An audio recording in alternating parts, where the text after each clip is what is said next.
अभी उसके फाशी के अड्डे हैं music based, this is why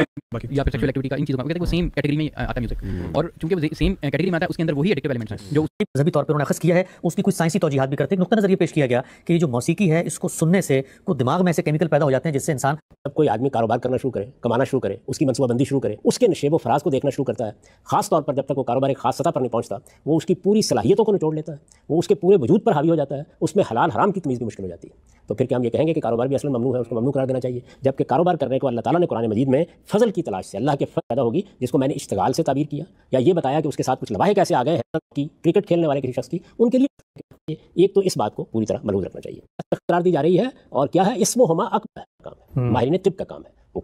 बात किया कि इबादत के बाद तीन ही चीज़ें। एक वीडियो का थंबनेल आप अपनी स्क्रीन पे मुलाहिजा कर रहे होंगे जिसमें गामदी साहब ने रिप्लाई किया यूथ क्लब को और साहिल अदीम साहब को, और इनकी जो रिसर्च थी या इनका जो कहना था उसको इन्होंने रद्द किया इस वीडियो के अंदर कि जनाब मौसीकी से कोई ऐसा मामला नहीं होता जिस तरीके से यूथ क्लब ने या फिर साहिल अदीम ने प्रेजेंट किया। और समझ लीजिए कि ये गामदी उस शख्सियत का नाम है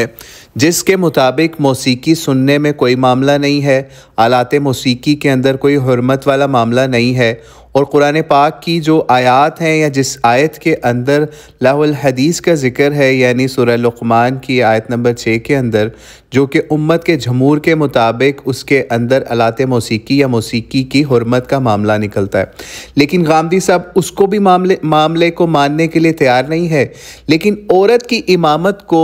हलाल साबित करने के लिए ये गलत या झूठी किस्म की रवायात को सहारा ज़रूर लेते हुए आपको नज़र आएंगे। तो आइए ज़रा हम इनके उसी उसूल के तहत इनको सहाबा का फ़हम और नबी अलैहिस्सलाम का इस मामले के अंदर फ़हम आपके सामने रख देते हैं कि आपको पता चल जाएगा कि नबी अलैहिस्सलाम मौसीकी को या आलात मौसीकी को क्या समझते थे। इसमें सबसे पहले हम एक रवायत आपके सामने पेश कर रहे हैं जो कि मुस्नद अहमद और अबू दाऊद और दीगर किताबों में आपको मिल जाएगी कि इब्ने उमर एक मरतबा जा रहे थे तो उन्होंने बांसुरी की आवाज़ सुनी, ठीक है, फ्लूट या बांसुरी की आवाज़ सुनी। तो नाफे उनके साथ थे, उन्होंने क्या किया कि इब्ने उमर ने अपनी दोनों उंगलियां अपने दोनों कानों में डाल ली, और फिर हुआ क्या कि वो रास्ते से जब ज़रा दूसरी तरफ हट गए या दूर चले गए तो नाफे ने उनसे बात की और इब्ने उमर ने उनसे पूछा कि अब क्या आवाज़ आ रही है या चली गई है। तो उन्होंने कहा नहीं, अब तो नहीं आवाज़ आ रही, ठीक है। तो फिर उन्होंने अपने कानों से उंगलियां निकाल ली, यानी इब्ने उमर ने अपने कानों से दोनों उंगलियां निकाल ली, और फिर उन्होंने कहा, इब्ने उमर ने फिर रिपोर्ट किया कि मैं नबी अलैहिस्सलाम के साथ था और आपने बांसुरी की आवाज़ सुनी, तो आपने ऐसे ही किया था जैसे मैंने किया। नाफे ने कहा मैं छोटा था उस वक्त, ठीक है, मतलब इब्ने उमर के हवाले से बयान कर रहे हैं कि ये वाक़या उन्होंने छोटे होते हुए इब्ने उमर से सुना था। अब आप ख़ुद सोचिए, क्या ये रवायत काफ़ी नहीं है सहाबा का अमल बयान करने के लिए और नबी अलैहिस्सलाम का अमल बयान करने के लिए? लेकिन गामदी साहब इन रवायात को कुछ भी नहीं समझते। इनको समझ लीजिए वो कुछ नहीं समझते कि आज अपनी फ़िक्र की बजाय इस तरह की रवायात देखें कि माशरे के अंदर जो म्यूज़िक से तबाही है, बर्बादी है, और यूथ क्लब वाले या फिर साहिल अदीम साहब ये प्रेजेंट कर रहे हैं कि भाई हर बुराई के पीछे इस तरीके से म्यूज़िक निकलता है। उल्टा गामदी साहब ने क्या किया कि इस वीडियो को जब स्टार्ट किया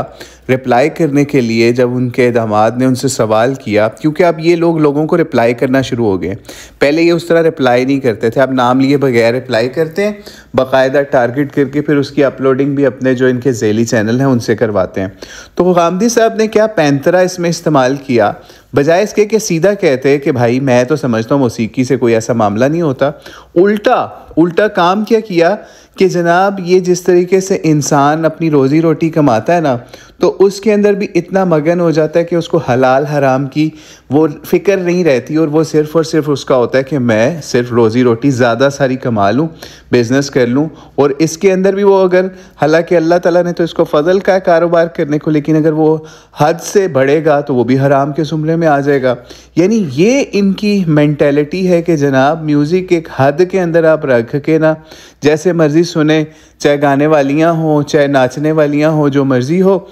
लेकिन आप म्यूज़िक जो है वो उसको हराम नहीं कह सकते, मौसीकी को, आलाते मौसीकी को हराम नहीं कह सकते जैसे इब्ने उमर समझते थे, या फिर नबी अलैहिस्सलाम की जो हमने आपके सामने रवायत पेश की इब्ने उमर के हवाले से कि वो किस तरीके से अगर मौसीकी की आवाज़ भी आती थी तो वो अपने कानों के अंदर उंगलियां दे लेते थे।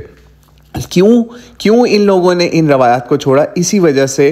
कि ताकि हम लिबरलिज़म को सपोर्ट कर सकें और हम लोगों को ये बता सकें कि भाई ये चीज़ें हलाल ही हैं, मौसीकी भी, आलाते मौसीकी भी। हालांकि हम नबी अलैहिस्सलाम के बाद की भी आपको हुकूमतों का बता सकते हैं। फॉर एग्ज़ाम्पल एक बहुत अहम वाक़या आपको बताते हैं उमर बिन अब्दुल अज़ीज़ का।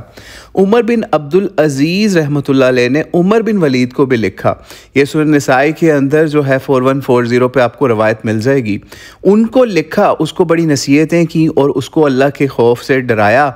और उसको जो है वो उमर बिन वलीद को यहाँ तक कहा कि उसकी जो बुराइयां गिनवाई ना, उसमें यहाँ तक कहा कि ये तेरा जो एलानिया आलाते मौसीकी को इस्तेमाल करना और बांसुरी बजाना इस्लाम के अंदर ये एक बिदअत है,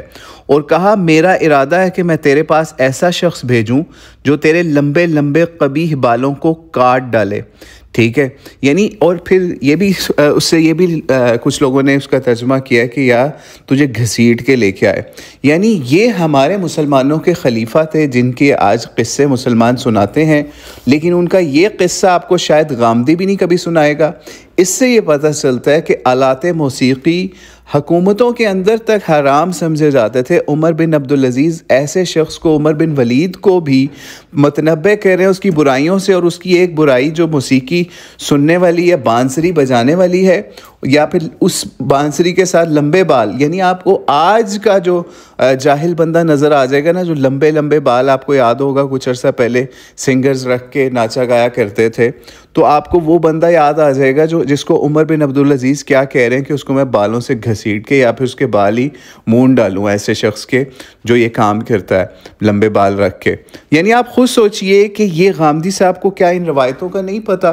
क्या मुसलमानों की इस हिस्ट्री का नहीं पता जो हम आपके सामने बयान करें। फिर इसी तरीके से और भी आपको रवायतें बहुत सी हम इसमें दिखा सकते हैं कि नबी अलैहिस्सलाम ने बाकायदा जो है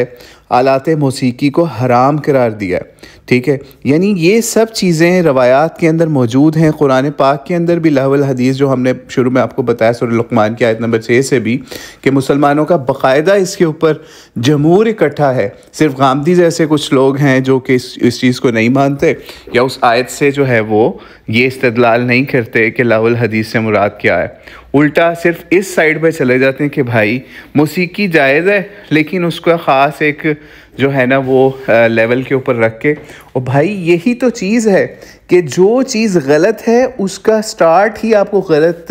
लोगों को बताना चाहिए कि इसमें हुर्मत के लेवल का मामला है और हमारी रवायात इसको सपोर्ट करती हैं। यानी गामदी का ये लेवल है कि अगर इसको औरत की इमामत को जायज़ करार देना हो तो लूली लंगड़ी रवायत एक वो रवायत जो कि उसूल मुहद्दिसीन के ऊपर जिसके ऊपर कलाम है उसको लेके कहेगा औरत की इमामत हलाल है इस वाक़े की वजह से। लेकिन वही उसूल इनका उस वक्त मर जाता है जिस वक्त हम मौसीकी के ऊपर दर्जनों रवायात दिखा दें, चाहे सहाबा के अक़वाल अफ़कार उनके आमाल दिखा दें, चाहे ताबीन के दिखा दें, चाहे उमर बिन अब्दुल अज़ीज़ तक का दिखा दें, लेकिन ये लोग उस किसी चीज़ को मानने के लिए तैयार नहीं है कि मौसीकी जो है या आलाते मौसीकी जो हैं ये चीज़ें किस लेवल पे इस्लाम के अंदर इनकी हुर्मत वाला मामला है, हराम वाला मामला है या इनके मना होने वाला मामला है। तो भाई अल्लाह ताला से दुआ है अल्लाह ताला गामदी जैसे फितनों से मुसलमान उम्मत की हिफाजत करे कि जिन्होंने ख़ास फ़िक्र सोच को मुसलमानों में फैलाने का ठेका लिया है, ताकि यहाँ की जो गवर्नमेंट्स हैं जो बाकायदा आलाते मौसीकी को प्रमोट करती हैं, सपोर्ट करती हैं, म्यूज़िशंस को अवार्ड्स देती हैं, वो समझ लीजिए उनके पीछे इस तरह के मुल्ला हुकूमती मुल्ला गामदी जैसे भी खड़े हैं ताकि किसी भी टाइम पे अगर कोई ऐसा मामला हो कि मुसलमान जो है इस्लाम के निफाज की बात करें तो उस वक्त ये लोग इस तरह की चीज़ें लेके सामने आएंगे कि भाई मौसीकी तो हलाल है, जायज़ है, इस्लाम ने, कुरान ने कहाँ वाज़ह तौर पे लिखा है इसका हराम या इसके हलाल होने वाला मामला। तो ये फिर अपनी दुकानें उस वक्त मज़ीद खोलेंगे। बहरहाल अल्लाह ताला से दुआ है, अल्लाह ताला ऐसे फितनों से मुसलमान उम्मत की हिफाजत करे। और जो गामदी साहब हैं उनको ये चीज़ समझनी चाहिए थी कि वो अगर साहिल अदीम और यूथ क्लब वालों को रिस्पॉन्ड कर रहे थे, उनकी कोई अपनी जो उन्होंने किसी आर्टिकल को या रिसर्च को कोट किया, आप उस रिसर्च को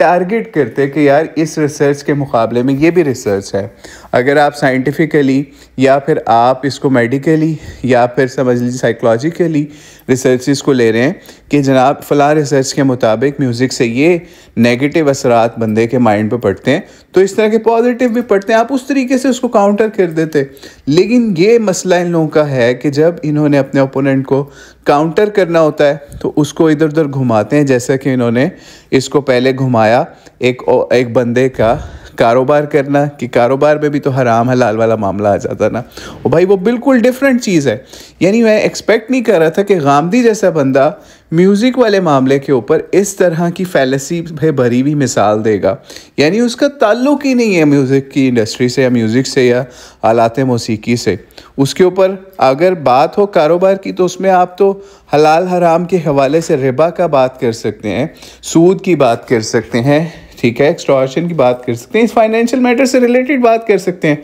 एक आलात मौसीकी वाला मामला है, उसको आप कैसे कारोबार से मिक्स करके अपना मुकदमा शुरू कर सकते हैं कि जिस तरह तो फिर कारोबार भी हराम हो जाएगा अगर कारोबार के अंदर भी हलाल हराम वाले मामला आ गए तो जैसे म्यूज़िक में। तो अल्लाह ताला से दुआ है अल्लाह ताला गामदी को और इसके फॉलोअर्स को